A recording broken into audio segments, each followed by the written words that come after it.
বিশ্বকাপের আগে high voltage ম্যাচের সামনে ব্রাজিল দেম্বেলে এমবাপ্পেদের সাথে দেখা যাবে এবার ভিনি ক্যাসিমিরোদের লড়াই।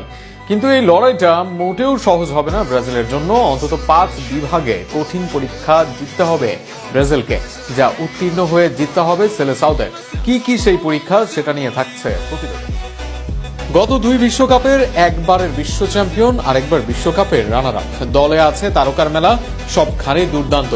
এই মুহূর্তে ব্রাজিলের কঠিন পরীক্ষার নাম হতে পারে ফ্রান্স দল। তাদের বিপক্ষে জিততে কঠিন পরীক্ষা দিতে হবে ব্রাজিলকে। অন্তত 5 জায়গায় ব্রাজিলকে দিতে হবে কঠিন পরীক্ষা, যাতে উত্তীর্ণ হতে হবে সেলেসাওদের। ব্রাজিলের প্রথম পরীক্ষার নাম কিলিয়ান এমবাপ্পে। ফ্রান্সের সবচেয়ে বড় অস্ত্র কিলিয়ান এমবাপ্পে। তার গতি, ড্রিবলিং ও গোল করার দক্ষতা যে কোনো ডিফেন্সের জন্য দুঃস্বপ্ন। ব্রাজিলের ফুলব্যাক ও সেন্টার ব্যাকদের সমন্বয় না হলে এমবাপ্পে একাই ম্যাচের মোড় ঘুরিয়ে দিতে পারেন। তাই তাকে ডাবল মার্কিং এ রাখতে হবে, কোনোভাবেই নজরদারি রাখা যাবে না বাইরে। ফ্রান্সের মিডফিল্ড